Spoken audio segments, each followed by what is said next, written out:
All right, let's talk about one of the weirdest experiences of my life at 30. Doing my driving test at 30 years old.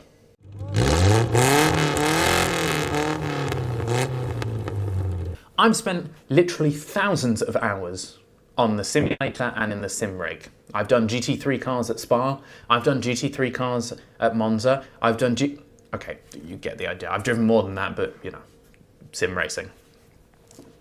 I even survived Finland at night in WRC, but in Richard Bird's Rally as well. But it's fine, let's get past that. None of that prepared me for real life driving at a driving school in Dubai. When you're doing your driving license at 18, everyone else around you is clueless as well. You know, you make a mistake, someone laughs, they expect you not to be able to drive. But when you go to do your driving test at 30, they kind of expect you can drive or that you might just be a little bit of an idiot. I did my driving test with Binyaba Driving School in Dubai, who, to be fair to them, were absolutely fantastic throughout the whole process. But it is very weird seeing 18 and 19-year-olds doing their driving lesson and you're sat there thinking, they're probably wondering about when their allowance comes in and what mum is making for dinner, while I'm thinking about a full-time job and I've got rent to pay. Then I meet my lovely instructor whose first question is, but you can drive though, and my answer is, well, not really, I've never driven a car. He was adamant that I could drive because he looked at me, knew how old I was and thought, well, he can just drive. He must have driven in the UK, but to be honest, I haven't. I've driven the odd car in a controlled environment or driven with my dad when I was younger, but I'd never been out on the roads driving as an adult. In sim racing, you get a good idea of weight transfer, understeer, oversteer, pedal control, braking control, precise steering inputs, and you would think that doesn't necessarily carry over, but the weird thing was, it actually did. When I got into the car for the first time, I felt weirdly comfortable. Having a steering wheel in my hand, having my feet on the pedals, I kind of slipped back into the world of sim racing and kind of understood what I was doing. In fact, the first thing that my instructor said to me is that one of the pitfalls he has with students when they first get into the car for the very first time is they don't really understand pedal control. Now, I already had that from thousands of hours of sim racing. I knew how to modulate a throttle. I knew how to press the brake and how hard you could press it. There were just some weird quirks that I'd picked up in sim racing that carried over to driving that probably aren't helpful for driving on your work commute. When I drove for the first time, I wasn't jerky, I wasn't stop-starting. It was smooth and easy. I just had to learn the rules of the road because the rules of the road are very different to Monza Turn 1. When driving in the sim, often you brake very hard and then trail the brakes off. That's not really how you drive on a normal road because you would look like a terrifying person.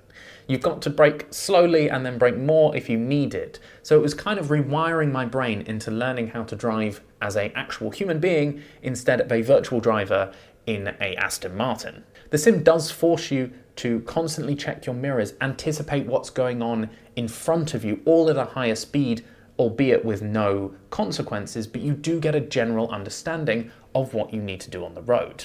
This helped a lot in my lessons. In fact, my driving instructor said to me, your awareness is very good. Your parking is terrible, but your awareness is very good.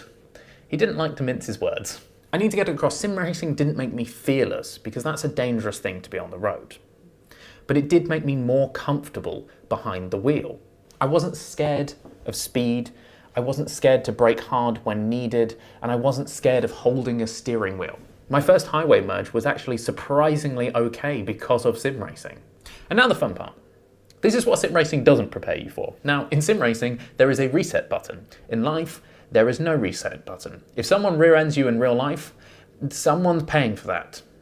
If someone hits me in the sim, I just restart the game. In sim racing, your pedals are consistent. You have the same set of pedals on your sim rig that you drive throughout multiple different cars. In real cars, every brake is a personality test. Also, I went from driving in a sim rig to driving an electric Audi. I'd never driven an electric car before, even in the sim. So learning how to navigate an electric car was definitely an interesting experience. Steering wheel. Look, when you're sim racing, a lot of your feedback comes from the steering wheel. You don't get, unless you're running on a motion platform, you don't get the feeling of being in a car. And I was expecting there to be so much more information coming through a steering wheel than what there actually is in a real car. It was a very surreal experience. Now, Although sims have become quite advanced and AI can be very unpredictable and it's fun like that, nothing can prepare you for the unpredictability of Dubai roads. You've got people driving with no lights on, you've got people driving with their hazards on at full speed, you've got people changing lanes with no indicators, you've got people driving the wrong way down the road, and a host of other things that you need to be aware of. I am prepared for what happens on turn 1 in iRacing. I was not prepared for what happens on Sheikh Zayed Road. Now let's talk about the actual test. After doing 20 hours of giving up my evenings, getting home at 11 o'clock at night just to get through the lessons, it was time for my test. Now my test was at 7 o'clock in the morning. I was picked up from the driving school at about 5:30 and I was very tired and it was also quite cold. I waited around for my RTA instructor, a little bit nervous, I'm not gonna lie. I get into the car, we drive around the block, he points his hands a few times. We go to merge into the highway, there's too much traffic, he tells me just to keep driving straight. I rock back up at the driving school, he tells me to parallel park, I absolutely nail it. Sort of. I get out of the car and I've passed. I genuinely couldn't believe him when he said it. Not that I'd made a bunch of mistakes during the test, I just didn't think that this was something that was ever going to happen. It was a very, very surreal moment and I was probably a little bit emotional after it. In fact, it's great that I had to wait for a good 45 minutes for my license to arrive because I really needed to calm down. I've been waiting for this for a long, long time. And, you know, I've always loved it. I've always loved my sim racing. I've always loved my cars. And it was just a monumentous moment to finally have that license in my hand. So yes, sim racing can help you with your driving lesson. No, it doesn't help you deal with people on the roads. It doesn't help you with parking. It doesn't help you with dealing with traffic when you're trying to leave work. But it does help you with car control. It helps you with being confident and getting that confidence when you're sitting behind the wheel of an actual car. Now, I'm not saying you should practice for your driving test using sim racing. That would be ridiculous. But I'm just saying if you are a sim racer and you've got your driving coming up and you know it's something you need to get done, don't be worried. You'll be surprisingly more confident than you think you will be.